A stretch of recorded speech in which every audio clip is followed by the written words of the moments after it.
A single stamp has caused quite a stir in the philatelic community. Of course, if you've been following along, you would know that the British Guiana 1 Cent Magenta, the most expensive stamp in the world, was recently up for auction, along with a plate block of the inverted jennies, as well as a gold coin. Well, a very special double eagle gold coin. And this was all part of Stuart Weitzman's Three Treasures auction, and it certainly has become one for the history books. So let me share my thoughts on what happened and bring in a couple of my mates to weigh in on theirs on this episode of #Philately.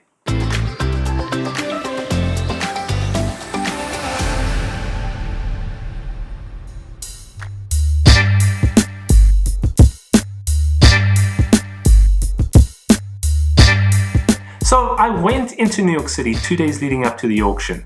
Wonderful summer day and my first time going into the city since COVID began. And I was on a mission to go see those three treasures at Sotheby's. Now, I knew from an ad in Linz that these treasures were available for the public to view, and I called them and found out I needed an appointment. And this was the only place that I saw it.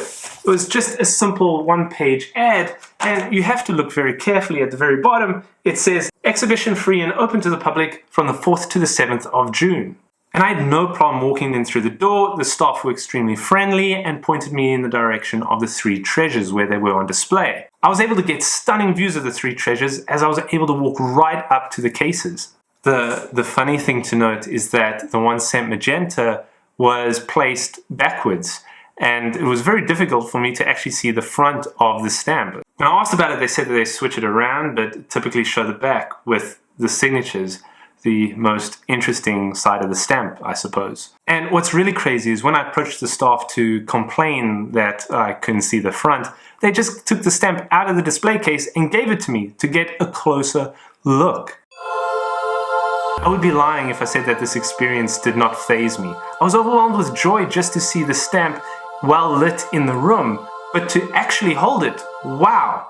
So put that one down as one of my top 10 philatelic experiences. I'm just a philatelist off the street, and Sotheby's that day made me a very happy philatelist off the street. Yes, I also got to see the coin, which has an incredible story, by the way. I'll leave that link in the video description.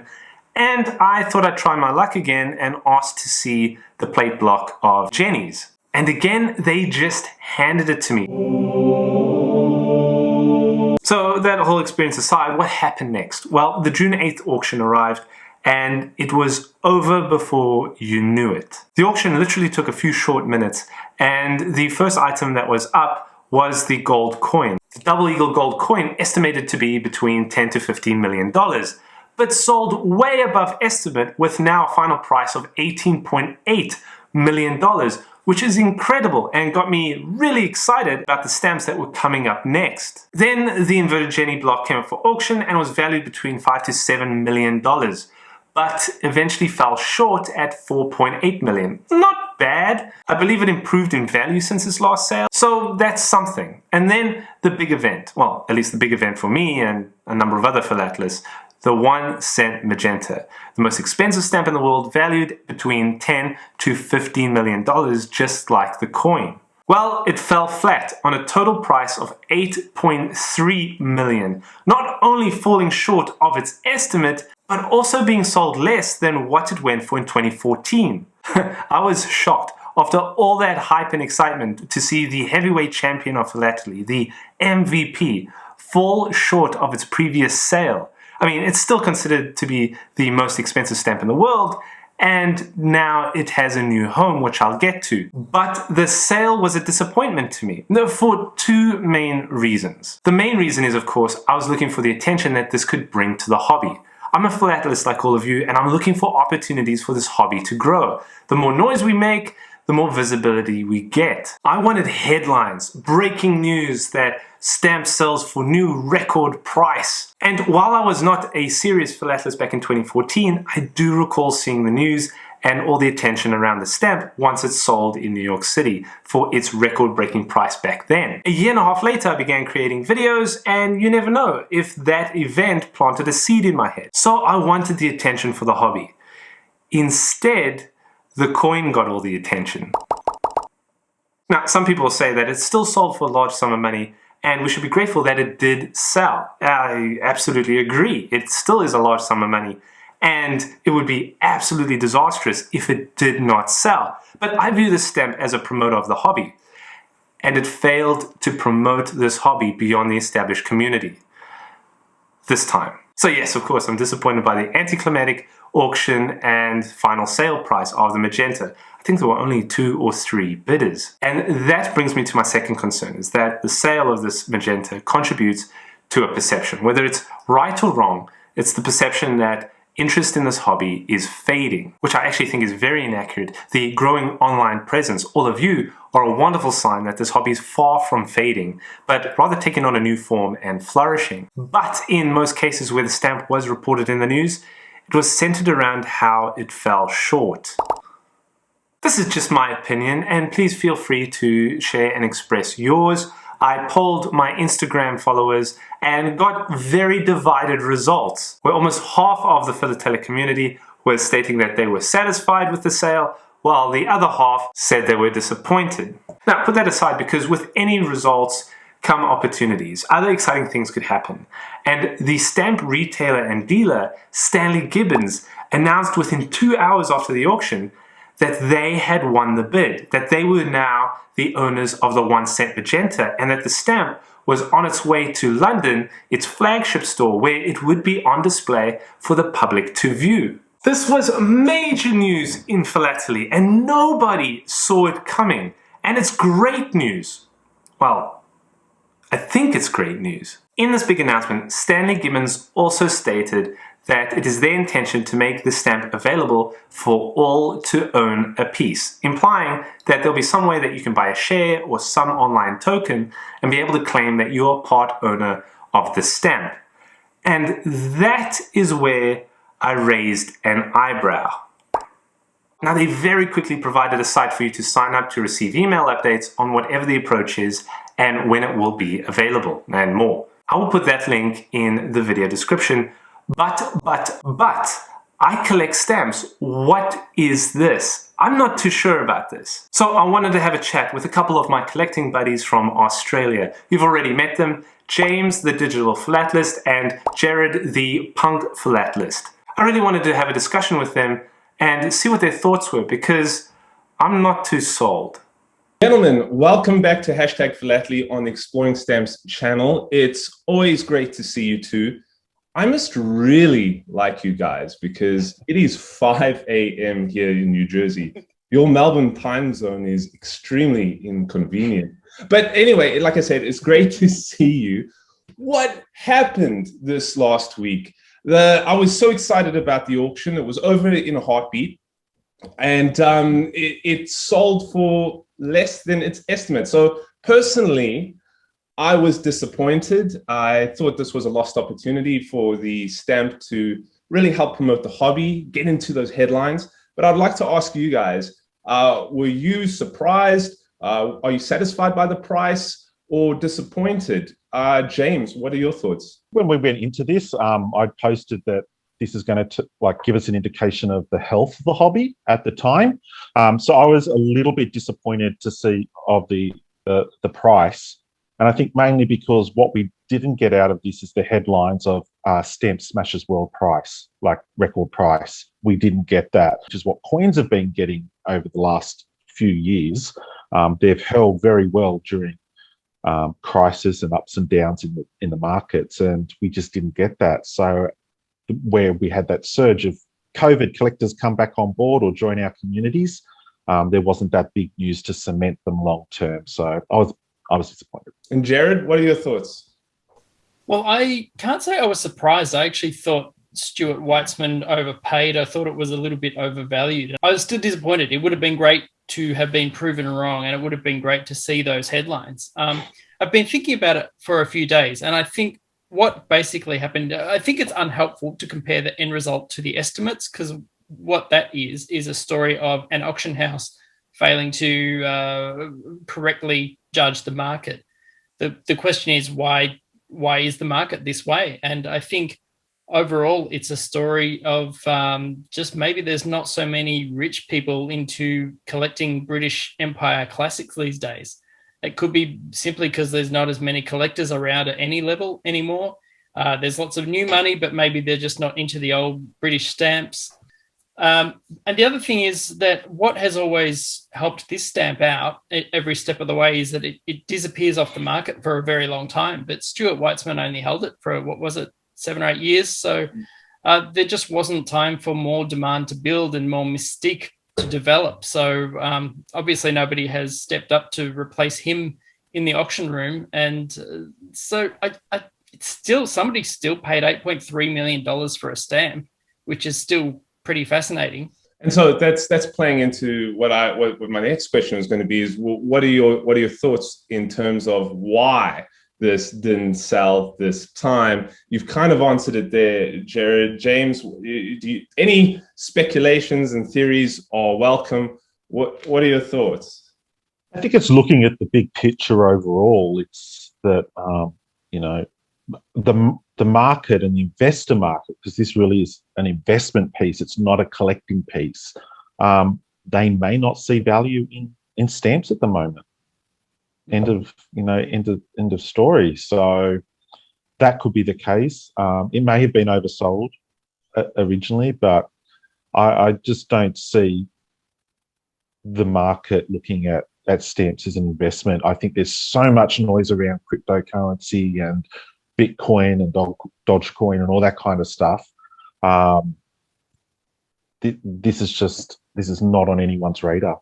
You bring up an interesting point, because you can't say that the money's not there. You can't say that where markets are right now, people can't afford it. Maybe this particular market can't afford it, but that same week at Sotheby's, the CryptoPunk pixelated image of an alien wearing a mask sold for 11 something million.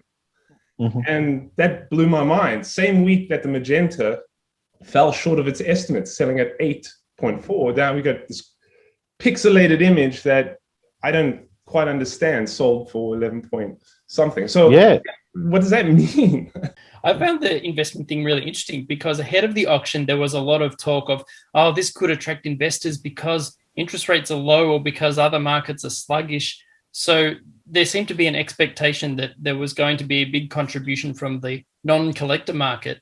And generally, people who have that kind of money to invest take a very good look at these opportunities. And obviously, on this occasion, they gave it a sniff and decided this is not a sound investment. So perhaps some of those investment types are a little bit ahead of some of our more excitable auctioneers in philately. I thought that the stamp was going to end up in either China or the Middle East, somewhere like Saudi Arabia, where you have art in antiques markets where someone would buy into it with it, being almost like a fine art piece, debatable, but fine art piece of work.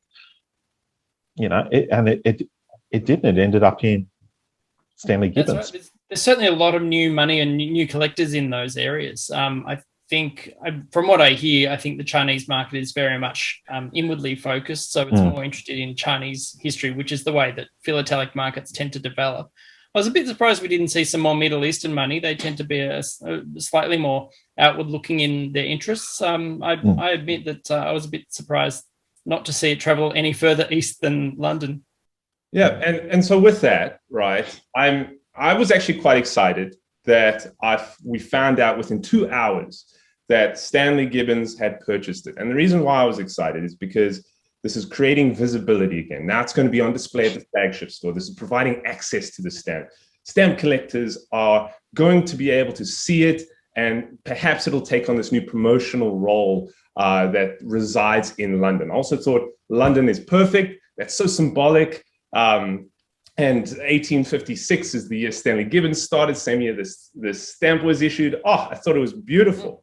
Along with the fact that Stanley Gibbons is in the collecting space. So it's going to a collecting purpose, right? It is among collectors, and therefore it will be looked after, cared for by Stanley Gibbons. But then I've also realized that, and along with everyone else, that we are all going to be able to buy a slice of this stamp. And that's where I got a little concerned. According to Stanley Gibbons, they tweeted that their intention was to make it available to all that can have the ability to own this stamp.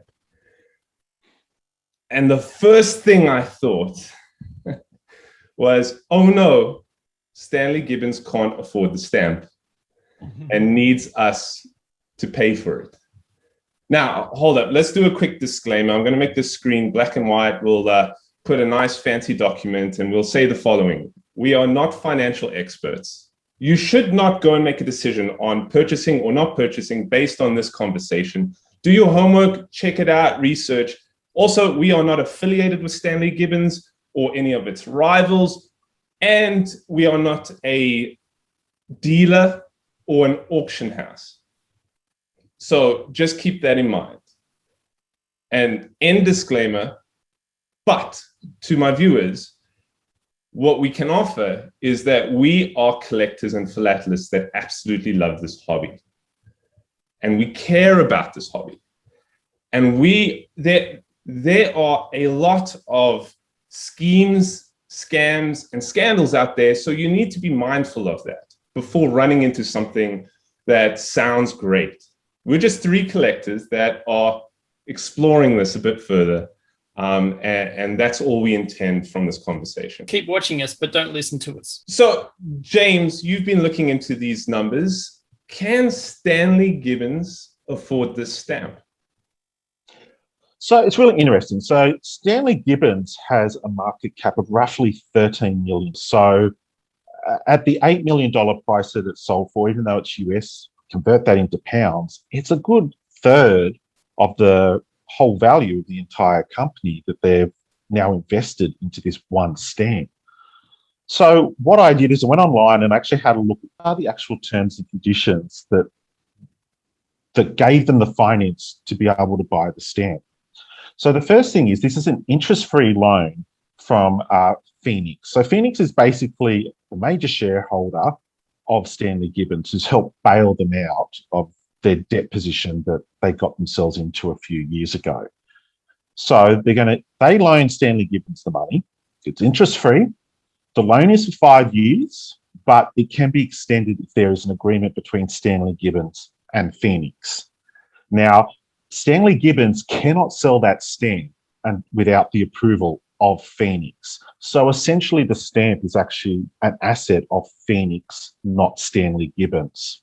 Now, should the stamp sell, then Phoenix will get 50% of the profit. If the stamp sells below what they were expecting, then it will be considered that the loan is satisfied. So if the stamp sells for $2 million, then that will be considered enough to satisfy the loan. So really, Stanley Gibbons doesn't have any risk involved in this venture at all for themselves. And they need to pay this loan off in 5 years. So how are they going to pay this loan off then? Well, that's interesting. So there's a couple of ways that it possibly can happen. And based on the wording in some of these loan agreements, it's basically showing that they're expecting the stamp to increase in value over time. And so they will make a profit on it. That's what they're hoping, which is part of the problem. It hasn't made a profit in the last sale. They're looking at a thing called fractional ownership, which is basically you pay into a fund to maintain an asset over a long period of time. And hopefully there will be some return on that investment into that maintenance later on. I think they could do something really great with it, and I think it could be great PR. Like the best thing that happened to the Magenta in its history, well, certainly its modern history, was when it was Erwin Weinberg bought it and then carried it around the world in a locked suitcase that was handcuffed to his wrist and being flanked by security guards. I mean, it was all theatre, but it made the whole world, even non-collectors, sit up and take notice and say, wow, this thing must be really valuable. Now, went about it the right way. They could turn it into a little tourist attraction where you have this immersive experience walking through. You learn all about the owners and the markings on the back and everything, and then right in the final room, there it is. Of course, along the way, they would have had to prime you for how very disappointing it looks in real life, but it's okay, you're good to go. And, chuck a couple of pounds on the door and there's a little bit of an income stream. And I think that would be great publicity for the stamp, and it would help them achieve their goal of making it worth money when they put it back on the market eventually. So, but yeah, as you say, maybe that's what it is. They're going to invite us all to chip in to help build this thing and keep an eye on it. And then in the hope that when they sell it, we all get a little bit back once Phoenix has taken its cut. Do you think that might be an idea? Well, I would think that us buying into this is helping them pay off their loan. So this is my theory, is that the sequence of things that could happen. One, this is a big hit. Everybody buys into this democratization of a stamp, right? Everyone throws their money at Stanley Gibbons. Stanley Gibbons takes that, pays off Phoenix, settles that loan, and then continues to get revenue from managing the stamp through admin fees, right? That's a big success, and we can touch on a later point what that actually could mean.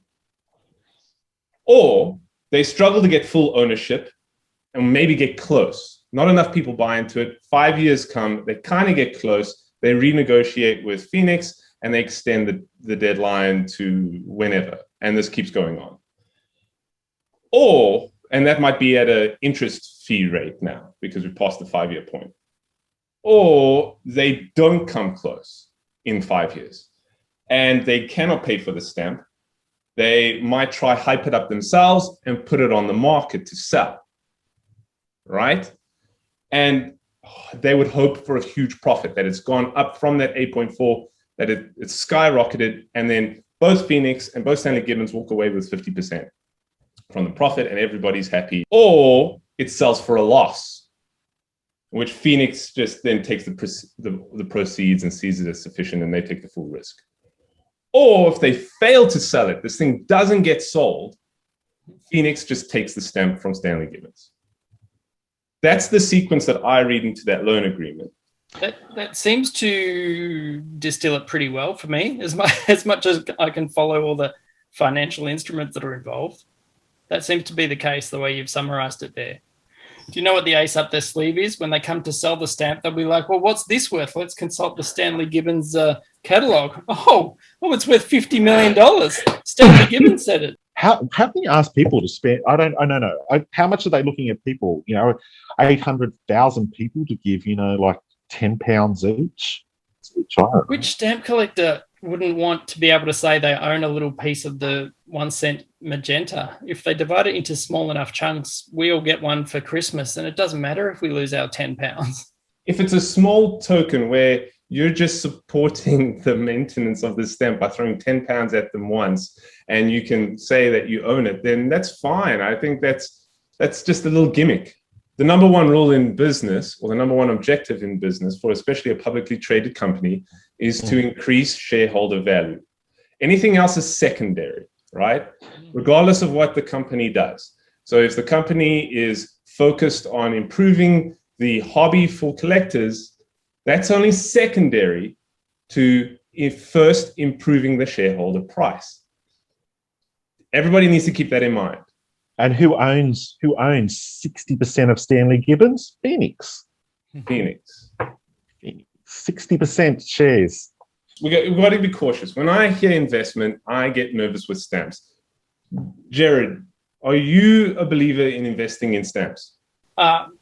Not as your main focus. I love the idea that I might try and get in on an area before everybody else does, and maybe in time I could sell it and make a bit of money for myself, that's lovely. But when people approach who've just started collecting and they say, what should I invest in? The first thing I say is, if you're looking to join this hobby to make money, you're in the wrong hobby. I think any dealer at a local trade show who tells you you should buy these stamps because they've got a great future and you'll make money on them should be listened to with a good deal of skepticism. And I think that applies just as well to any company on the stock exchange that's telling you this great investment scheme happening, and don't worry, it's backed with top end stamps. Stanley Gibbons a few years ago launched its own. I have to say it was under different management at the time, but they had this little side company that started trying to push an investment scheme where they promised that if you bought these stamps, they would they would buy them back at either the full value of the stamp or 75% of the, I won't go into the figures, they're too boring, but it's suffice to say it collapsed in flames. And that was the reason why Stanley Gibbons has ended up in recent years in such financial strife, which is something I think they're going to have to overcome if they expect stamp collectors to invest with them this time around, whatever they're going to be pushing. But yeah, I think it's investing in stamps should only ever be a game and never a financial plan. Now, I'm not sure how important the delivery vehicle of this shared ownership of the stamp is towards it, right? If this makes any difference. Is it going to be a printed certificate that just gets mailed to me and I get to enjoy hanging it on my wall? Or is it something digital? Is it something exciting like the NFT world that I hardly understand still?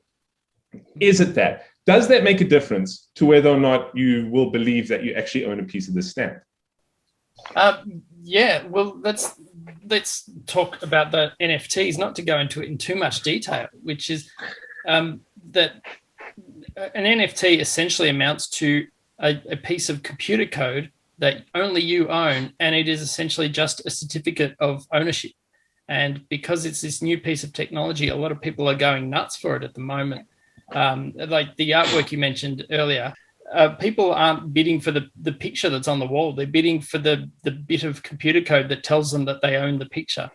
And it might be interesting to see if this Stanley Gibbons vehicle ends up selling a bunch of these non-fungible tokens that, well, a lot of us don't understand or barely understand, but a certain section of the marketplace is going nuts for at the moment. That could attract a huge market of people who are just into buying NFTs, and they're not really going to be too worried about what the NFT is in. They'll get that it's a stamp, it's a rare stamp, okay, whatever. And the market could really take off just because people will go nuts for buying these tokens, and they do that on their gadgets with their Bitcoins. And it's probably going to leave stamp collectors largely behind. I have seen people asking, is this the new world? There's crypto stamps and there's NFTs. Is this new world of philately? No, it's not. I don't think you're going to be getting traditional collectors out there with Bitcoins trying to chase NFTs backed by stamps. Like, already people watching this have no idea what I'm talking about. And that's exactly the point. And nor do I think anyone who's into buying NFTs is suddenly going to look at the stamp, the 0.001% of the British Guiana stamp that they now own and say, oh, I might try and collect the whole set now. That's not going to happen either. These people are more into the technology and the NFT of it. They're almost two completely separate commodities. James, you agree? Yeah, well, it's interesting because we have 4 countries that I'm aware of at the moment that are actually doing crypto stamps, being Austria, Croatia, Marshall Islands, and the United Nations. And basically, it is a postage stamp that has a digital equivalent, which when you scratch off the little panel on the stamp and you put in your code, that becomes your digital copy of the stamp. So, and these are then traded, they have a value that's backed against cryptocurrency, and, you know, you can trade them online through an online trading platform.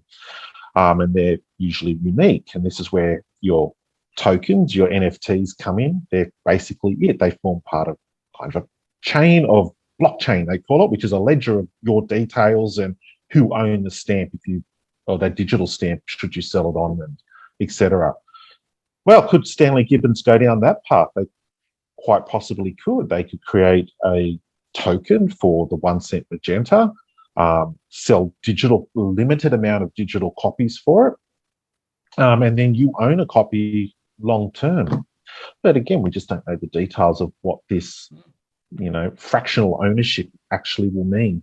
And just since we touched on it, it's worth pointing out that the technology side of crypto stamps has zero to do with sending a letter through the post. When you buy one of these things, there's the stamp bit, and you can send that through the post on a letter.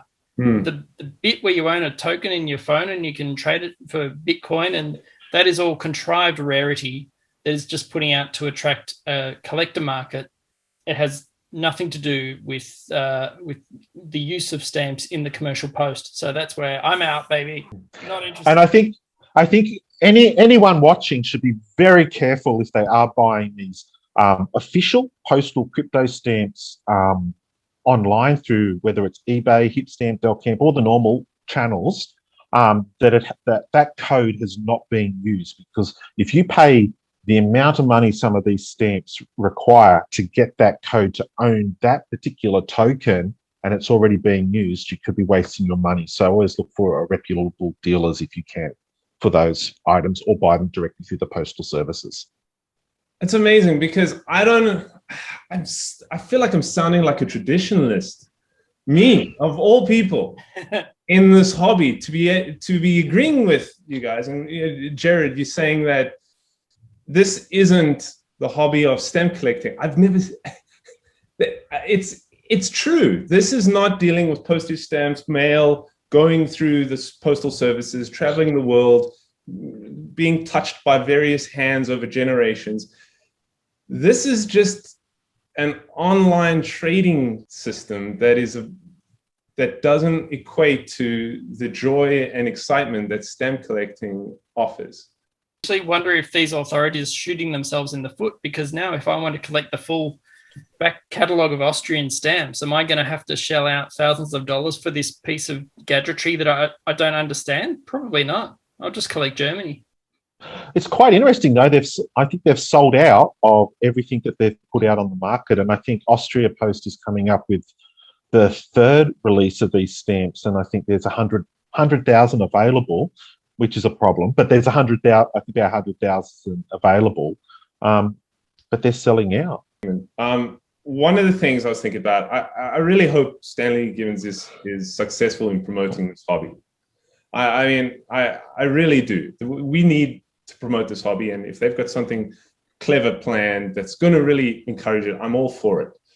But then I was thinking, if they are successful, if they get this whole scheme of us buying into a stamp that is of extreme value and able to generate a profit revenue from that, the model works. And when the model works for a new investment scheme, it gets replicated.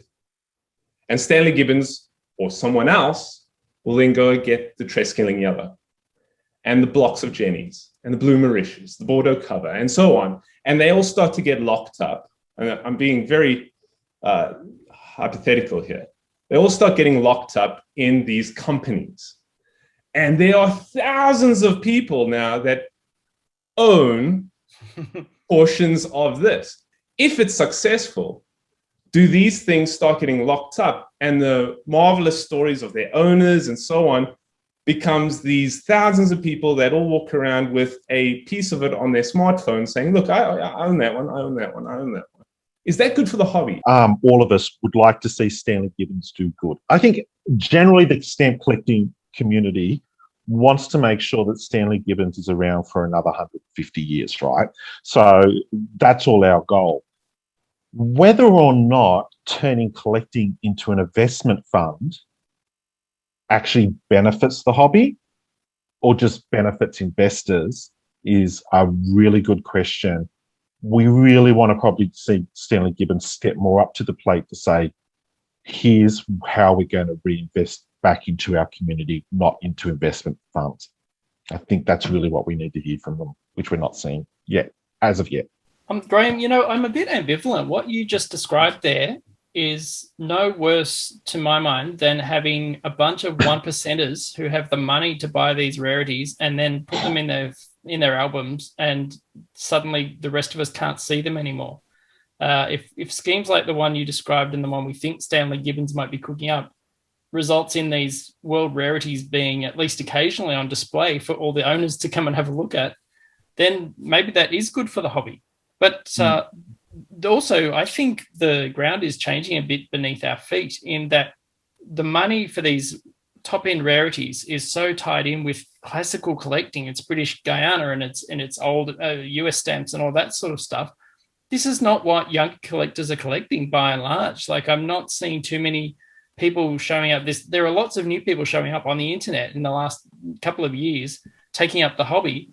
but they're not taking up classic colonies of the British Empire and trying to chase up those 1856 stamps. I think over time we might see just the value of those stamps decrease, just because people aren't into them anymore. There's much more.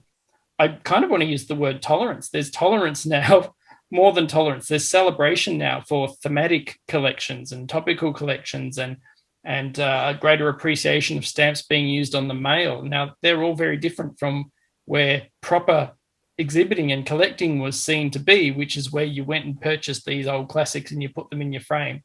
And now, we're collecting butterfly stamps and putting them on our Instagram, and that's how we collect these days. So it could just be that those investment schemes you talk about will only last for as long as there are actually real people in auction rooms with money prepared to shell out money to buy those stamps. And it just might not be the case in 20 years' time. And then all those investment schemes are going to disappear. You think it might be good. And I like that argument. I really do like that argument. But I don't see the appeal of owning shares in a stamp. You know what? If Stanley Gibbons wants to convince me, I'm all open to that. Give me the details. Give us all the details. Prove to me that there is true interest in the Philatelist, that this is not just a money-making scheme. I don't doubt that Stanley Gibbons will get people to go and spend money on this. I don't doubt it. And we don't know, again, we don't know the details. We don't know how expensive a slice is going to be. But I don't doubt that they will probably get those people to flock in, throw money at this stamp, and potentially pay off this loan really quickly. Do you doubt that that would be the case? I don't know if I'd say that this stamp is going to gain in value. I actually don't think it will at this point in time. But I do think that people will maybe throw money into it. I wouldn't. I'm not that. I've got better things to spend money on. I'd rather buy a physical stamp. There's a lot of stamps out there that I'd like to actually own. Even for £1,000,000. I can easily pick up stuff that I would much rather than a certificate or a status of saying, well, I threw money at something to. I don't know. It's not me. To help fund Stanley Gibbons' big purchase that they had to keep Stanley Gibbons running. I was going to say, Jared, you agree? Do you think people will throw money at this? Yeah, I think so. I mean, if they carve up giant chunks, there might just be enough money floating around the investment world that people might take a punt. And if they cut it up into smaller chunks, then there's probably enough collectors to get them over the line. But I agree with James. I don't know how much more blue sky is available to the 1 cent Magenta.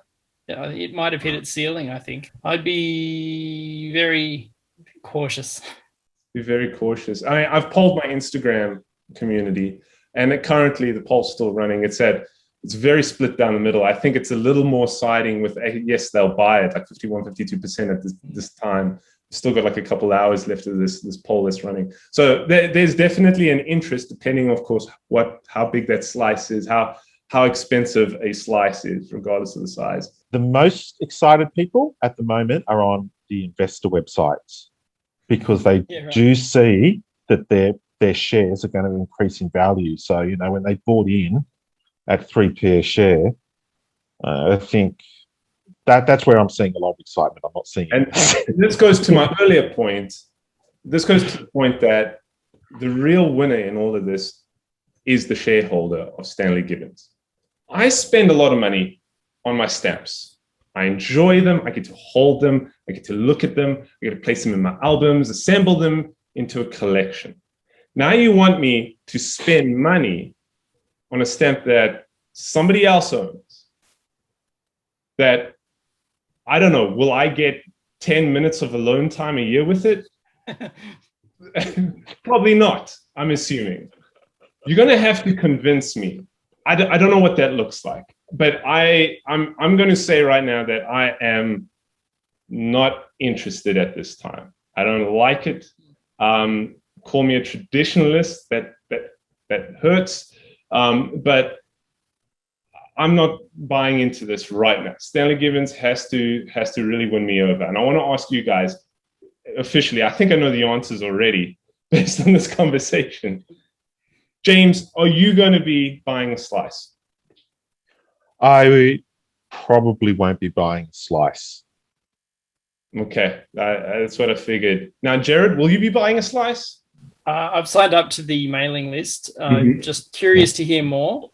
I would not be spending very much money on it. If it turns out to come in down the cheap end, I'll do it for fun.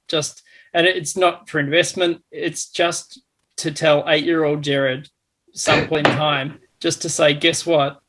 You own the 1 cent Magenta, a tiny, tiny bit. Like it would just be because when I was a kid, I was obsessed with this stamp because it has such a great story about being discovered by a schoolboy. I could really relate. I wrote about it a bit on my blog, but yeah, so it would just be for pure sentiment, and don't ask me to spend any more than about £10 on it. But I'm not going to invest in it at this point anyway. I would need an awful lot of convincing to even think in those terms. If you're part of this, then you become part of the story of the 1 cent Magenta, and maybe in years to come, it will be the turning point, or maybe it will be the great folly that everyone laughs at, but you'll be in there alongside Ferrari and everybody else. You'll be there as one of the either elated or really annoyed investors. God help them if they do find a sheet of them. Actually, that's always a genuine threat when this whole investment scheme is backed by the solid belief that this is the only stamp of its kind. All it takes is someone going through an attic in Guiana, discovering another copy, maybe a better copy, and your investment just halved in value. I know it's extremely unlikely. It's extremely unlikely. Yeah. I'm sure the attics of Guiana have been combed over throughout the 20th I'm sure they've been combed over. But if all you need is somebody to go, hey, what's this? And next minute, this investment, what happened? It would be this amazing twist to the story. And mainly because I don't own it, so I won't be burned, But if I owned the...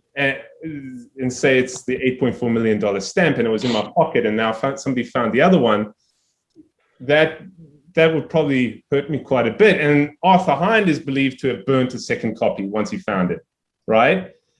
So I don't know what I would do. I'd be pretty upset. But as a spectator within Philately, I'd be absolutely excited about this and would be loving it, because it would be a fantastic discovery. That's why when I go away, I always look at antique shops, because they always have these little old shop in Guyana. There'll be this old family Bible with a sheet of magenta in it that was not used because no one thought it was pretty.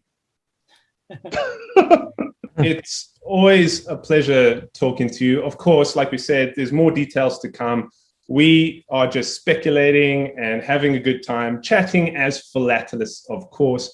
But like I said, it's a real pleasure always talking to you. Gerard, you are the Punk Philatelist. James, you are the Digital Philatelist. I'll have those links in the video description. And of course, my viewers are very familiar with who you are anyway. But like I said, it's been a pleasure. I need to go get another cup of coffee, so I'll talk to you guys later. Thanks for having us, Graham. Bye. Again, we are not experts. We're just having a discussion, but we highly encourage you to do your own research and form your own opinion before buying into anything. Of course, I'll leave a number of links in the video description for you to check out and do further reading. As always, thank you so much for watching, and happy exploring.